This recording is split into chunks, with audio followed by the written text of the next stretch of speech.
కూటమి ప్రభుత్వం రాష్ట్రంలో పోలీసు యంత్రాంగాన్ని ఉపయోగించి రాజకీయ కక్షలు తీర్చుకోవడానికి ప్రయత్నం చేయటం చాలా అభ్యంతరకరం. ప్రజాస్వామ్యానికి గొడ్డలి పెట్టు లాంటిది. ఎందుకంటే పోలీస్ డిపార్ట్మెంట్ రాష్ట్రంలో శాంతి భద్రతలు కాపాడాలి, క్రిమినల్ యాక్టివిటీస్ తగ్గించేందుకు తీవ్రంగా ప్రయత్నం చేయవలసినటువంటి డిపార్ట్మెంట్ రాజకీయంగా ప్రత్యర్థుల మీద కక్ష తీర్చుకోవడానికి కూటమి ప్రభుత్వం ఉపయోగించుకుంటోంది. మీరు లేటెస్ట్ గా చూసినట్లయితే సరే రాజకీయంగా స్కాములని లేదా మరొకటని వైఎస్ఆర్ కాంగ్రెస్ పార్టీకి చెందినటువంటి నాయకుల మీద కేసులు పెడుతున్నారు, లోపల పెడుతున్నారు, బెయిల్ మీద బయటకు వస్తున్నారు. ఇది ఒక పర్వంగా సాగుతా ఉంది. మళ్ళీ రెండొక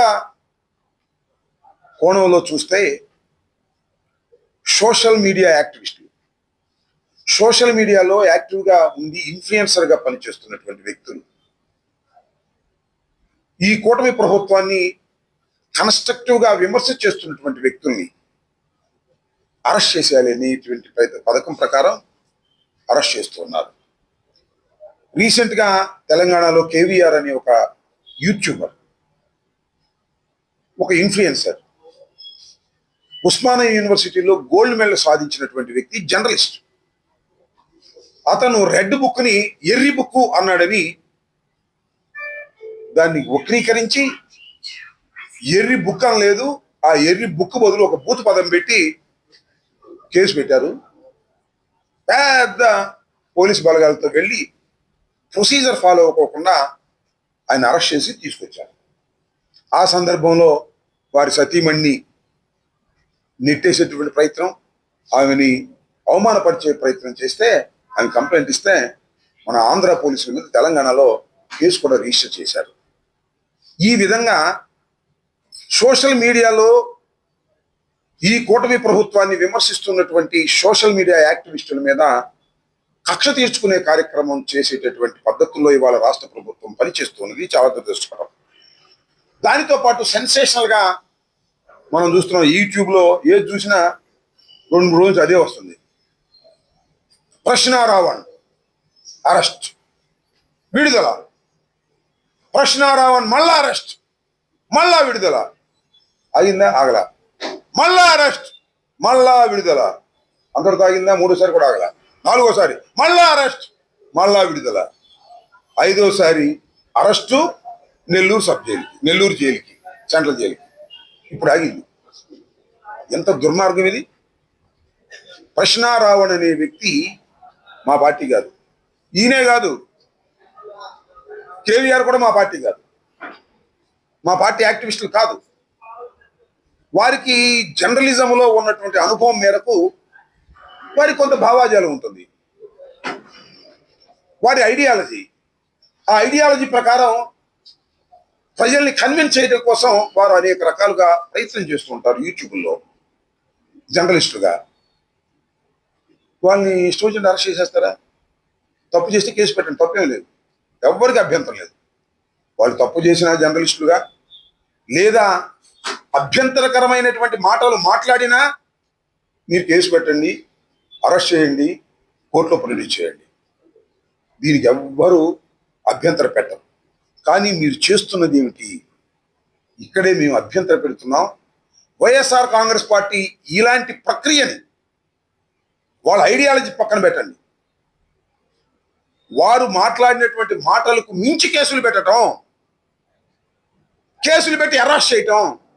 నేను తెలియగలుగుతానండి. ఒకే ఇన్సిడెంట్, ఒక నేరం అనుకున్నాం కాసేపు, ఆ నేరం మీద ఎన్ని కేసులు పెడతారండి ఈ రాష్ట్రంలో? ఎన్ని కేసులు పెడతారు? నా మీద 36 కేసులు పెట్టారు. కోర్టు ఏం చెప్పింది? అయ్యా, ఈ 36 కేసుల్లోనూ 36 సార్లు అరెస్ట్ చేయడానికి వీల్లేదు, ఇవన్నీ కూడా ఒకే ఎఫ్ఐఆర్గా ట్రీట్ చేయండి, వీటన్నిటినీ కూడా సాక్ష్యాలుగా తీసుకోమని చెప్పింది. సేమ్ ఇవాళ ఏంటి తీసుకొచ్చారు, పీఠాపురంలో పెట్టారు. ఎవరిని? ప్రశ్న రావణ్ణి పిఠాపురంలో పెడితే పిఠాపురం కోర్టు వారు అదే ఈ కేసు అరెస్ట్ చేసేది కాదు అని వదిలేశారు. ఈ కోర్టు వదిలేసిద్దా, ఇంకో కోర్టుకి వెళ్దామని చెప్పేసి అదే కేసులో మళ్ళీ అరెస్ట్ చేశారు. తీసుకెళ్లి సర్పవరంలో అరెస్ట్ చేశారు, అక్కడ కోర్టులో పెట్టారు. వాళ్ళు కూడా అన్నారు, అయ్యా ఈ కేసు ఏమి లేదు తీసేయి అన్నారు. అయ్యారా ఆగరా, మళ్ళీ మచిలీపట్నం తీసుకొచ్చారు. మచిలీపట్నంలో మళ్ళీ అరెస్ట్ చేసి కోర్టులో పెట్టారు. మచిలీపట్నం మ్యాజిస్ట్రేట్ గారు కూడా అదే దీనిలో కూడా ఏమి లేదే, అసలు అరెస్ట్ చేసే పని లేదు, ఇచ్చేయమన్నారు. అక్కడికైనా బుద్ధి వచ్చిందా మీకు ప్రభుత్వానికి? రాలా. అక్కడ నుంచి నక్కబల్లి తీసుకెళ్లారు, అక్కడ పట్టించేశారు. అక్కడ కూడా బుద్ధి వచ్చిందా? అక్కడ కూడా ఇది అరెస్ట్ చేసే కేసు కాదు వదిలేయమన్నారు. అప్పుడు అసలు కేసు మార్చేశారు. 4 కోర్టులో పెడితే ఒక్క మ్యాజిస్ట్రేట్ కూడా మాకు రిమాండ్ ఇవ్వలేదు, కాబట్టి ఈ సెక్షనే మార్చేద్దాం అన్నారు. అది అట్టా పెడదాం. ఈ 4 పోలీస్ స్టేషన్ ఏం చేశారండి? పోలీస్ స్టేషన్లో ముద్దాయిగా ఉన్నటువంటి రావణ్ణి దాడి చేసి కొట్టాలి, చంపాలి అని ప్రయత్నం చేస్తే ఎక్కడికి వెళ్తుంది ఈ రాష్ట్రం? ఎక్కడికి వెళ్తుంది ఈ ప్రజాస్వామ్యం? ఎక్కడికి వెళ్తుందని అడుగుతా ఉన్నా. ఈ ధర్మమేనా, న్యాయమేనా? ఇలాంటి సమయంలో మేము కూర్చోవాలి. మా పార్టీ కాదని, ఆయన మా పార్టీ కాదు, ఆయన ఒక యూట్యూబరు. ఇలాంటి అన్యాయం, అక్రమం కూటమి ప్రభుత్వం చేస్తుంటే వైఎస్ఆర్ కాంగ్రెస్ పార్టీ, జగన్మోహన్ రెడ్డి గారు చేతులు కట్టు కూర్చోవాలని అడుగుతా ఉన్నా, నోరు మూసు కూర్చోవాలని అడుగుతా ఉన్నా.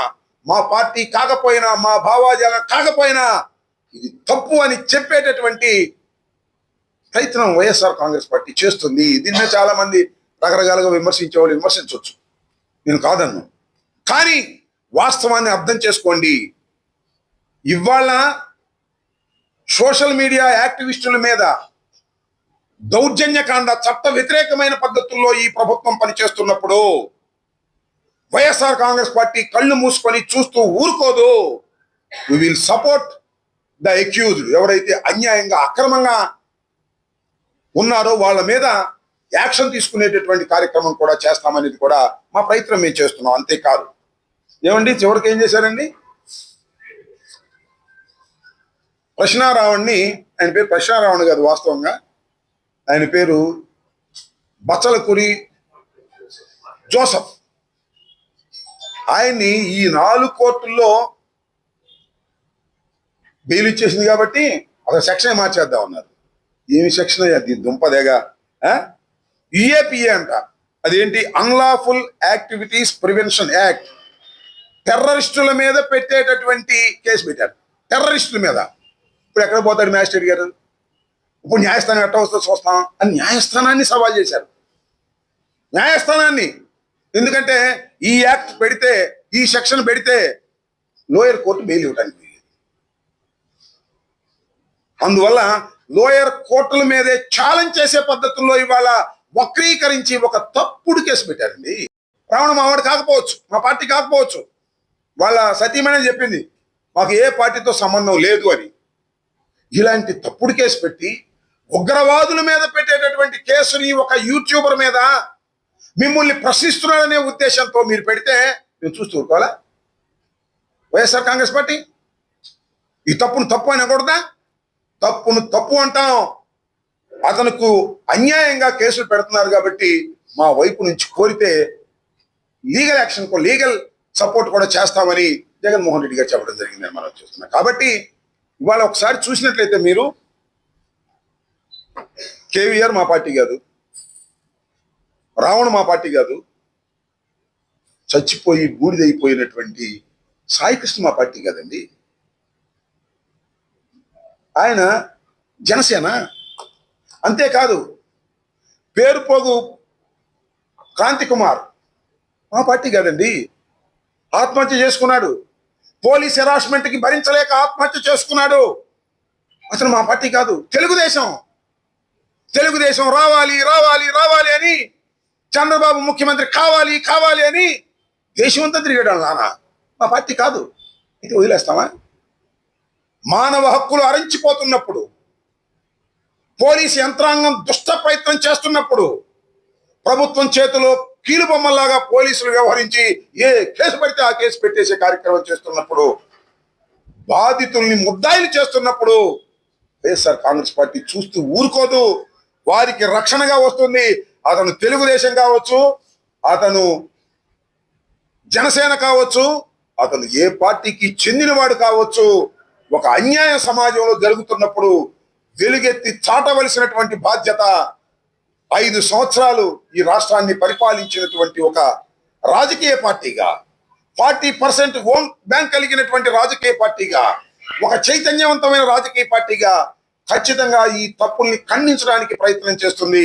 ఇవాళ రావణ విషయంలో కూడా అన్యాయంగా, అక్రమంగా ఎక్సెస్ యాక్షన్ చేస్తున్నారు. కేసు పెట్టండి, తప్పులేదు. కేసు పెట్టండి, కోర్టు ప్రొడ్యూస్ చేయండి, బెయిల్ చేస్తే పంపించేయండి, మళ్ళీ వాయిదాలు పిలవండి. అట్ట కాదంట, కేసు మీద కేసు, కేసు మీద కేసు, కేసు మీద కేసు, కేసు మీద కేసు. చివరికి ఇప్పుడు ఎక్కడ చల్లబడ్డారంటే రావణ్ణి నెల్లూరు సెంట్రల్ జైలుకి పంపించిన తర్వాత అమ్మాయ ఇక చంద్రబాబు నాయుడు గారు, లోకేష్ గారు అప్పుడు నిద్రపెట్టినట్టుంది. ఎన్నాళ్ళు పెడతారయ్యా, నాకు అర్థం కాలేదు. ఎన్నాళ్ళు పెడతారు రావణ్ణి? తప్పుడు కేసులు పెట్టి జీవితాంతం లోపల పెడతారా? బయటికి రాడా? ఎంత ప్రాముఖ్యత ఇచ్చారు? సమస్యలు ఎన్నున్నాయి ఈ రాష్ట్రంలో. ఈ సమస్యలన్నీ వదిలేసి రావణు, కేవీఆర్ ఇలాంటి సోషల్ మీడియా యాక్టివిస్టుల్ని కట్టడి చేసే కార్యక్రమం నేను తెలియగలుగుతానండి. చంద్రబాబు నాయుడు గారు, లోకేష్ గారు, పవన్ కళ్యాణ్ గారు ఎవరండి కిరా కార్పిన? ఇప్పుడు చూసారా మీరు ఇన్ని బూతులు మాట్లాడతాడు? సీమరాజు ఎన్ని బూతులు మాట చూశారుగా. వాళ్ళనేమో మీరు పెట్టుబడి పెట్టి మాట్లాడిస్తారు, వాళ్ళ మీద యాక్షన్ తీసుకోండి. నేను కంప్లైంట్ ఇచ్చా కిరా కార్పి మీదను, సీమరాజు మీద. మీకు గుర్తుందో లేదో, పోలీసులు మీ చేయమన్నారు, రీచ్ చేయమన్నారు. తర్వాత కోర్టుకి వెళ్ళా, కోర్టు వారి మొట్టికెళ్ళేసిన తర్వాత రిజిస్టర్ చేశారు, యాక్షన్ తీసుకోండి.